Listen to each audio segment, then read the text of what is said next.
This is chapter 20 of Danny. It's called Goodbye, Mr. Hazel. The big shiny silver Rolls-Royce had braked suddenly and come to a stop right alongside the filling station. Behind the wheel I could see the enormous pink beery face of Mr. Victor Hazel staring at the pheasants. I could see the mouth hanging open, the eyes bulging out of his head like toadstools, and the skin of his face turning from pink to bright scarlet. The car door opened, and out he came, resplendent in fawn-coloured riding breeches and high-polished boots. There was a yellow silk scarf with red dots on it round his neck, and he had a sort of bowler hat on his head. The great shooting party was about to begin, and he was on his way to greet the guests. He left the door of the Rolls open and came at us like a charging bull.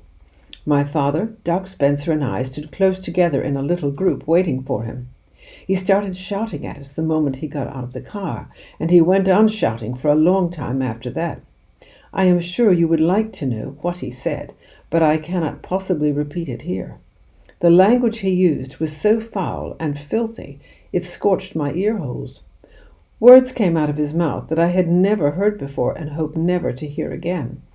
Little flecks of white foam began forming around his lips and running down his chin onto the yellow silk scarf. I glanced at my father. He was standing very still and very calm, waiting for the shouting to finish. The colour was back in his cheeks now, and I could see the tiny twinkling wrinkles of a smile around the corners of his eyes. Doc Spencer stood beside him, and he also was very calm. He was looking at Mr. Hazel rather as one would look at a slug on a leaf of lettuce in a salad. I myself did not feel so calm. "But they are not your pheasants," my father said at last. "They're mine." "Don't lie to me, man," yelled Mr. Hazel. "I'm the only person round here who has pheasants." "They are on my land," my father said quietly. "They flew onto my land, and so long as they stay on my land, they belong to me. Don't you know the rules, you bloated old blue-faced baboon?" Dr. Spencer started to giggle. Mr. Hazel's skin turned from scarlet to purple. His eyes and his cheeks were bulging so much with rage, it looked as though someone was blowing up his face with a pump. He glared at my father. Then he glared at the dopey pheasants swarming all over the filling station. "What's the matter with him?" he shouted. "What have you done to him?" At this point, pedaling grandly towards us on his black bicycle, came the arm of the law in the shape of Sergeant Enoch Samways, resplendent in his blue uniform and shiny silver buttons. It was always a mystery to me how Sergeant Samways could sniff out trouble wherever it was. Let there be a few boys fighting on the pavement, or two motorists arguing over a dented bumper, and you could bet your life the village policeman would be there within minutes.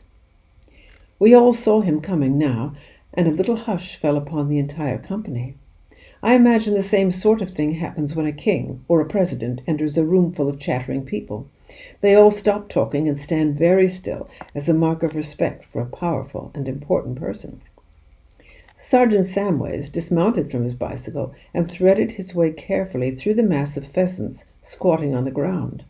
The face behind the big black mustache showed no surprise, no anger, no emotion of any sort. It was calm and neutral, as the face of the law should always be. For a full half-minute he allowed his eyes to travel slowly round the filling station, gazing at the mass of pheasants squatting all over the place. The rest of us, including even Mr. Hazel, waited in silence for judgment to be pronounced.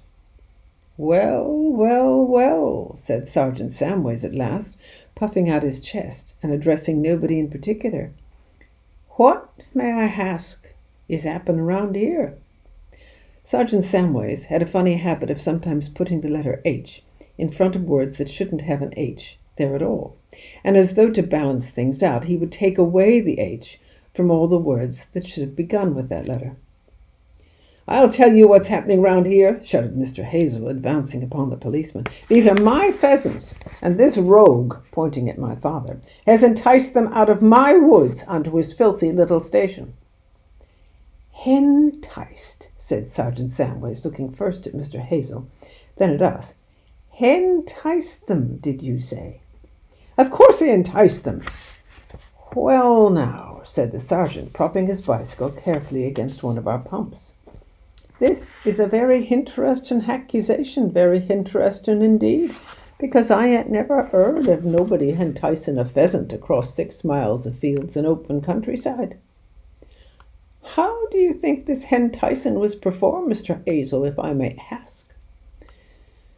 Don't ask me how he did it, because I don't know, shouted Mr. Hazel, but he's done it all right. The proof is all round you.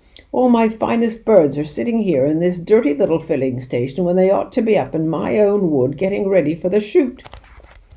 Well, the words poured out of Mr. Hazel's mouth like hot lava from an erupting volcano. Am I correct, said Sergeant Samways. Am I absolutely accurate in thinking that today is the day of your great shooting party, Mr. Hazel? That's the whole point, cried Mr. Hazel, stabbing his forefinger into the sergeant's chest, as though he were punching a typewriter or an adding machine. And if I don't get these birds back on my land quick sharp, some very important people are going to be extremely angry this morning. And one of my guests, I'll have you know, Sergeant, is none other than your own boss, the chief constable of the county.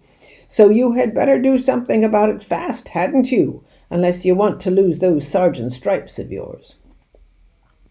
Sergeant Samways did not like people poking their fingers in his chest, least of all Mr. Hazel, and he showed it by twitching his upper lip so violently that his moustache came alive and jumped about like some small, bristly animal.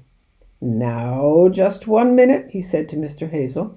Just 1 minute, please. Am I to understand that you are accusing this gentleman here of committing this act?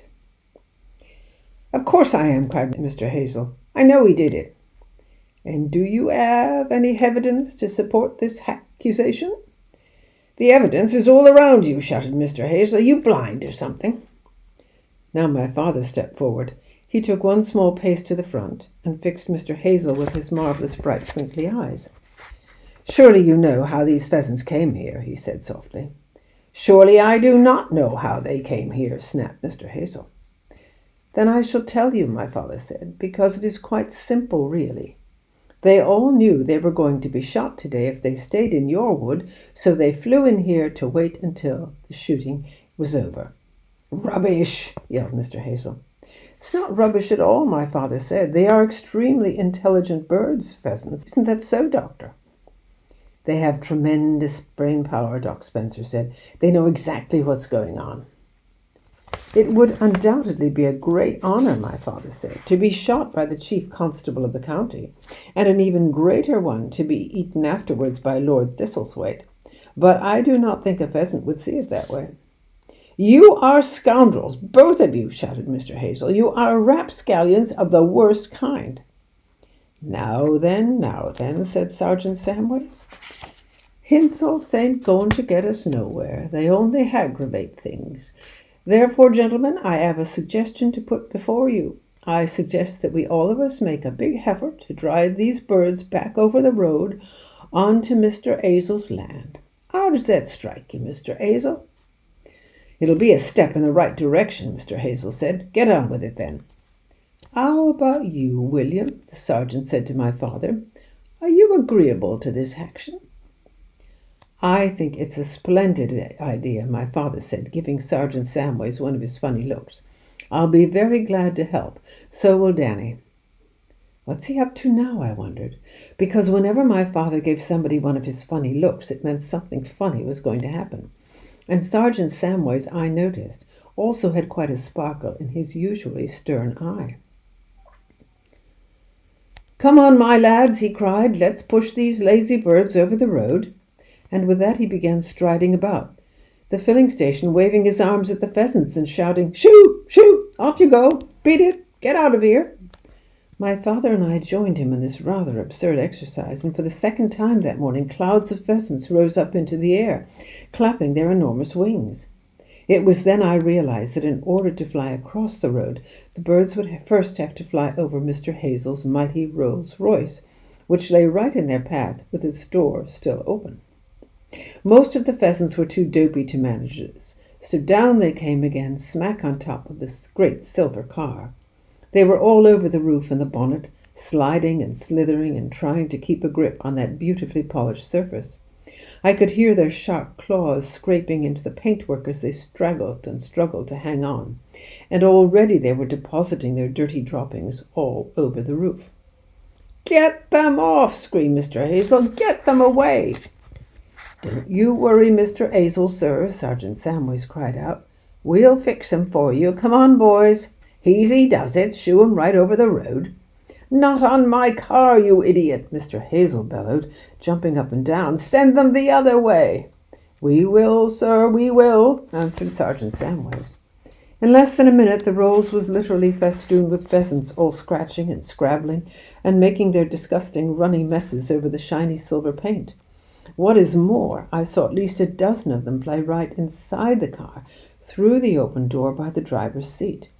Whether or not Sergeant Samways had cunningly steered them in there himself, I didn't know, but it happened so quick that Mr. Hazel never even noticed.